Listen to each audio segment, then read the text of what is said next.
नमस्कार दोस्तों, बहुत बहुत स्वागत है आप सभी लोगों का राजर्षि क्लासेस पर।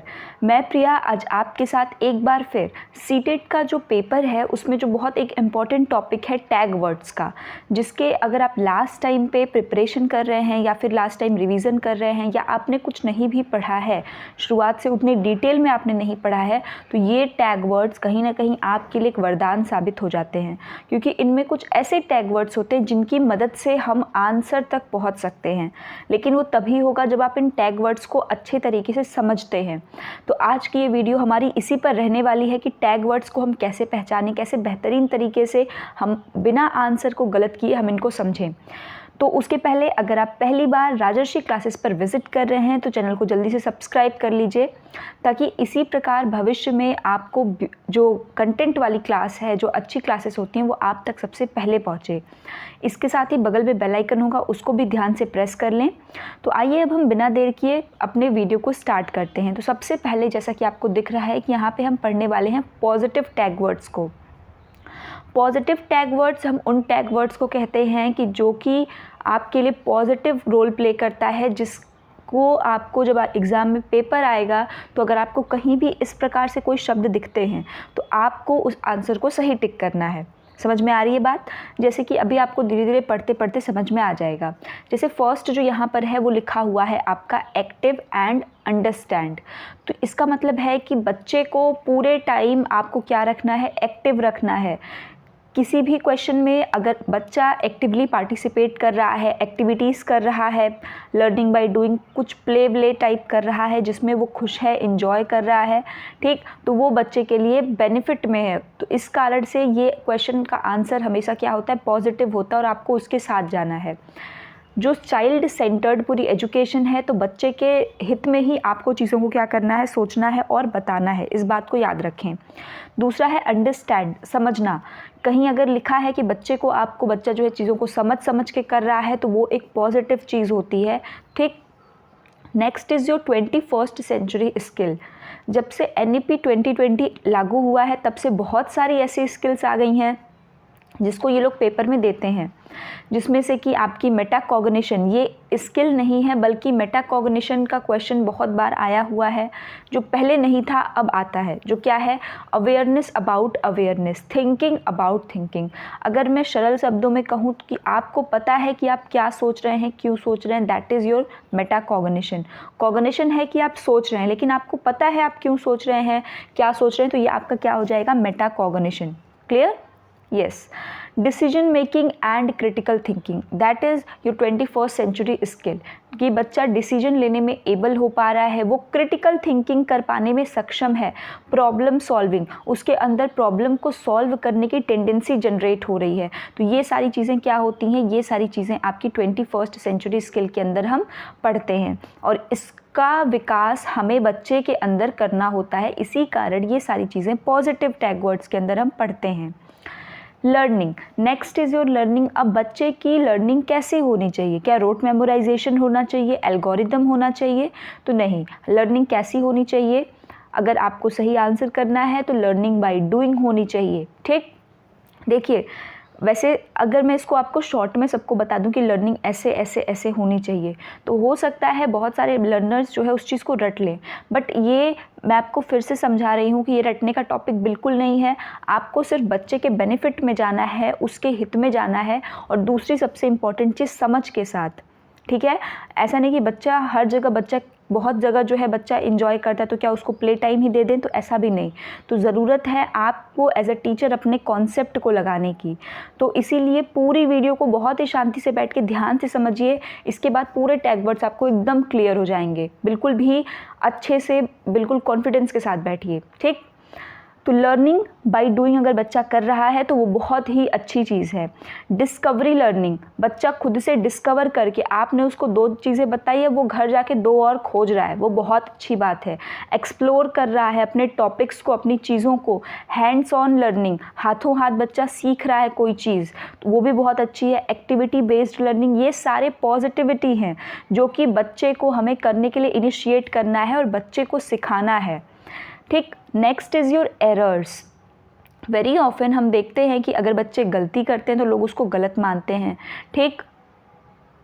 एरर्स, ठीक है। बहुत बार ऐसा होता है कि जब बच्चे गलती करते हैं तो हम लोग उसको क्या मानते हैं, गलत मानते हैं कि नहीं ये तो एरर कर रहा है। तो ये आपका मिसकॉन्सेप्शन, और पहले के समय ऐसा था कि जब बच्चा जो है वो गलती करते और मास्टर जी उसको 2 छड़ी लगाते।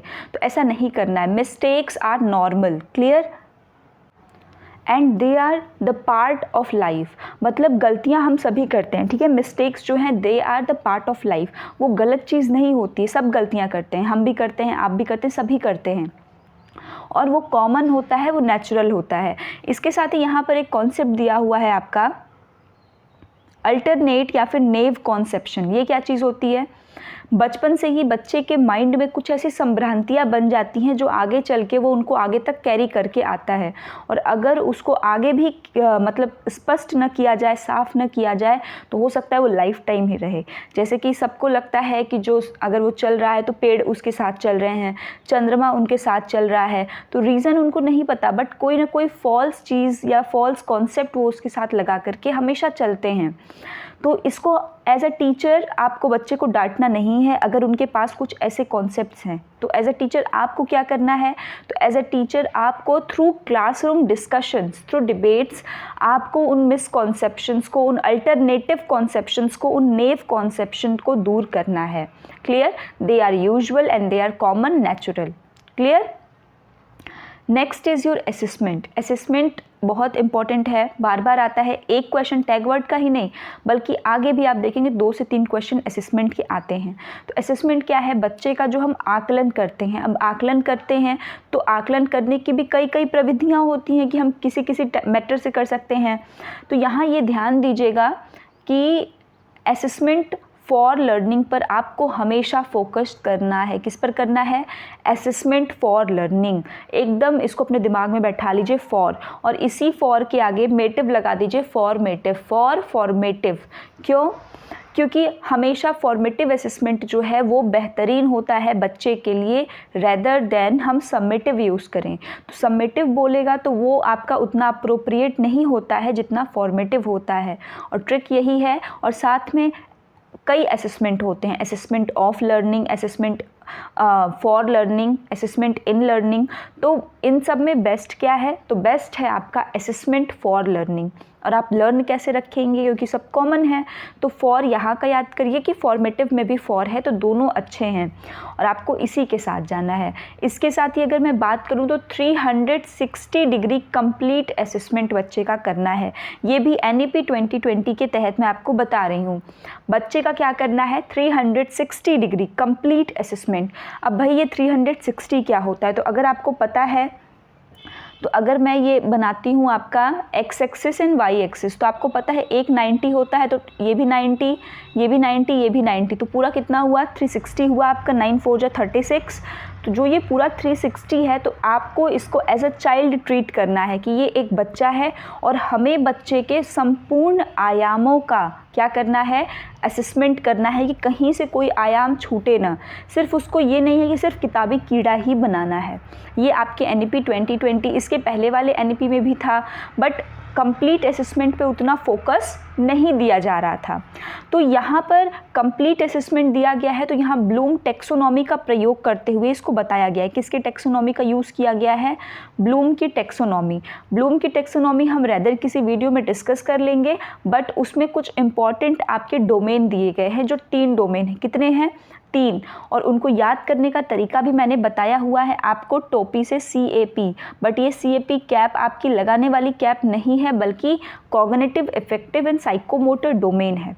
यहाँ पर लिखा हुआ है cognitive, affective and psychomotor domain. आप अभी के लिए इतना ही याद रखिए कि असेसमेंट है तो 360 डिग्री। मैनी टाइम्स कि जब आप पेपर दे रहे होते हैं तो पेपर में ना वो क्वेश्चन दिया रहेगा कि assessment including only cognitive domain, assessment including cognitive and psychomotor domain, या assessment including cognitive, affective and psychomotor domain. तो आपको हमेशा तीनों के साथ जाना है, किसी एक या 2 के साथ नहीं जाना है। यहाँ पे इस चीज़ को क्लियर कर लीजिए, और याद करने के लिए CAP का आप इस्तेमाल कर सकते हैं। Clear? Your next point is classroom. Classroom कैसा होना चाहिए? ठीक, चाइल्ड सेंटर्ड पूरी एजुकेशन है तो क्लासरूम आपका डेमोक्रेटिक होना चाहिए। टीचर सेंटर क्लासरूम कभी भी नहीं होना चाहिए, हमेशा स्टूडेंट सेंटर क्लासरूम की हम बात करते हैं। इसके साथ ही इंगेजिंग होना चाहिए, जो बच्चे को इंगेज करके रख सके। ठीक, डेमोक्रेटिक हो एंड इंगेजिंग हो।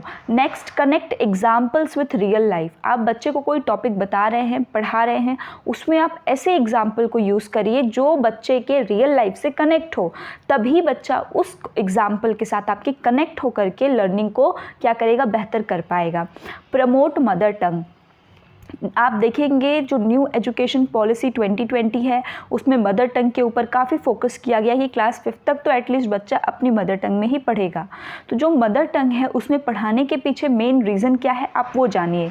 ऐसा इसलिए क्योंकि कई बार हम रट तो लेते हैं कि मदर टंग, बट हमें खुद भी नहीं पता होता है कि मदर टंग को क्यों प्रमोट करना है। जबकि आजकल आप देखेंगे लोग अच्छी खासी फीस दे करके इंग्लिश मीडियम स्कूल में भेजते हैं बच्चे को पढ़ने के लिए कि मेरे बच्चे को शुरुआत से वैसा इन्वॉल्वमेंट मिले और मेरा बच्चा जो है इंग्लिश बोले।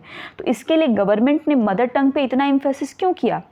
तो देखिए रीज़न ये है कि ऐसा देखा गया है कि मदर टंग जो है वो आप नेचुरली सीख लेते हैं, और जब आपको उसके साथ एसोसिएट करके किसी टॉपिक को पढ़ाया जाता है तो आप उस चीज़ को जल्दी से सीखते हैं और उस चीज़ में आपकी अच्छी ग्रोथ पाई जाती है। इसीलिए इन्होंने मदर टंग को अप टू क्लास 5 की बच्चा कम से कम 5th तक जो है अपने इन्वायरमेंट से अलग महसूस न करे, वो उसी में है, उसका पार्ट है, और वो जो चीज़ें पढ़ रहा है उसमें उसका मन लगे। ठीक, नेक्स्ट है आपका respect for diversity and different socio cultural needs of children. अब क्लासरूम में ऐसी चीज़ें क्यों लिखी गई हैं मैंने इसलिए लिखा है क्योंकि डाइवर्सिटी, क्योंकि एक क्लासरूम में सिर्फ एक ही कास्ट का बच्चा या एक ही जगह का बच्चा तो नहीं पढ़ता है, वहाँ डाइवर्स बच्चे होते हैं। ठीक, जिनकी आपकी सब कुछ अलग अलग होता है, हर एक बच्चे का जो इंडिविजुअल डिफरेंस है वो सब अलग अलग है। तो बहुत ज़रूरी है कि जो उनका सोशियो कल्चरल नीड्स है या सोशियो इकोनॉमिक स्टेटस है बच्चे का, बच्चा गरीब परिवार से आ रहा है या बच्चा अमीर परिवार से आ रहा है, टीचर को उन सब के लिए एक न्यूट्रल लैंग्वेज का इस्तेमाल करना चाहिए। ये नहीं कि कोई गरीब आ रहा है तो उसको आप अलग रखेंगे, अमीर आ रहा है तो उसको आप अलग ट्रीटमेंट देंगे, ऐसा एज अ टीचर आपको क्लास में नहीं करना है। मल्टीलिंगुअलिज्म, अगर एक क्लास में एक से ज़्यादा भाषा बोलने वाले बच्चे हैं तो पहली बात, मल्टीलिंगुअलिज्म क्या होता है? मल्टी दैट मीन्स कई आयाम जिसके होते हैं, और लिंगुअलिज्म जो शब्द आया है वो आपके लैंग्वेज से आया है। दैट मीन्स मल्टीलिंगुअलिज्म, मल्टी मतलब जहाँ कई सारे भाषा बोलने वाले होते हैं तो वो मल्टीलिंगुअलिज्म है। ठीक, और जो व्यक्ति बोलता है वो मल्टीलिंगुअल होता है। क्लियर? और मल्टीलिंगुअलिज्म क्या है? वो पूरे के पूरे जहाँ पे कई तरह के भाषा बोलने वाले बच्चे होते हैं। तो मल्टीलिंगुअलिज्म अगर क्लासरूम है तो वो बोझ की बात नहीं कि उसमें अगर कोई पंजाबी बोल रहा है, कोई हिंदी बोल रहा है, कोई आपका असमिया बोल रहा है, कोई इंग्लिश बोल रहा है, तो वो प्रॉब्लम नहीं है, वो एक एसेट है। तो कैसे एसेट है, और एज अ टीचर आपको उसको एसेट बनाना भी है। तो कैसे बनाएंगे आप?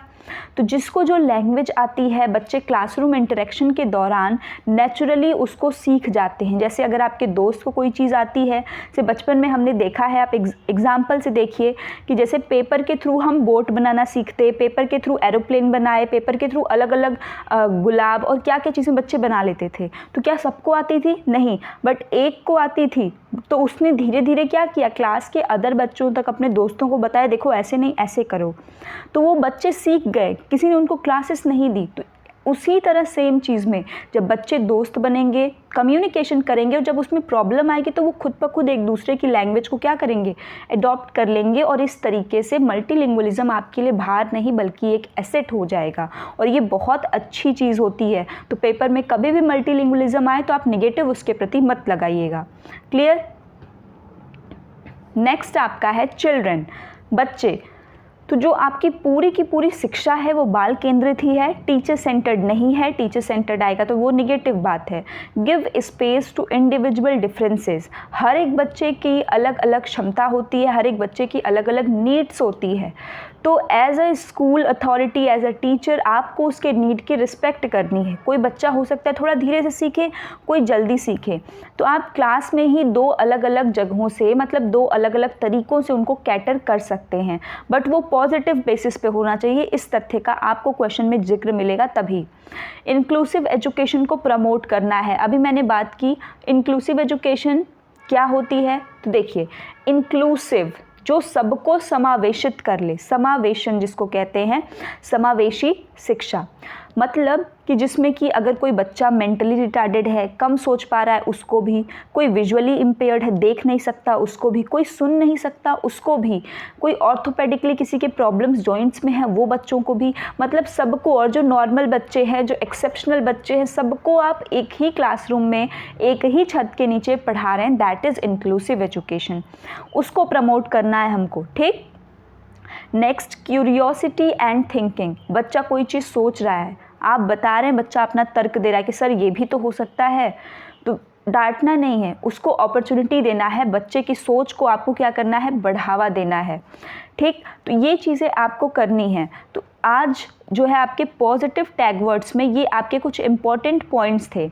आई होप कि आपने इनका स्क्रीनशॉट लेकर रख लिया होगा, शॉर्ट्स में भी मैंने डाला हुआ है, तो शॉर्ट से भी आप इसका स्क्रीनशॉट लेकर के इसको कॉपी में ज़रूर राइट कर लें।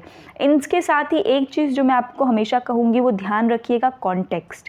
पेपर में कई बार जो आपके नॉट लग जाता है ना कि which of the following is not, और कुछ पॉजिटिव दे देगा, तो टैग वर्ड को देखते ही ना कि एक्टिव है, लर्निंग बाय डूइंग है, बच्चे टिक कर देते हैं। ये चीज़ नहीं करनी, क्वेश्चन को थॉरोली पढ़ना है अगर आप चाहते हैं कि आपके आते हुए मार्क्स न जाएँ। और दूसरी चीज़ कॉन्टेक्स्ट, संदर्भ में आपको पढ़ना है, इस तथ्य को याद रखिएगा। क्वेश्चन किसके संदर्भ में कह रहा है, प्राइमरी के संदर्भ में, बच्चे के संदर्भ में, टीचर के लिए, किसके लिए कह रहा है। तो आज की ये वीडियो हम यहीं पे जो है ख़त्म करते हैं। वीडियो को लास्ट तक देखने के लिए बहुत बहुत धन्यवाद, और अगर वीडियो समझ में आई हो तो वीडियो को लाइक, शेयर और सब्सक्राइब ज़रूर कर दें। इसके साथ ही अगर पहली बार चैनल पर विजिट कर रहे हैं तो चैनल को सब्सक्राइब भी कर दें। तो मिलते हैं नेक्स्ट वीडियो में, तब तक अपना ख्याल रखिए, धन्यवाद।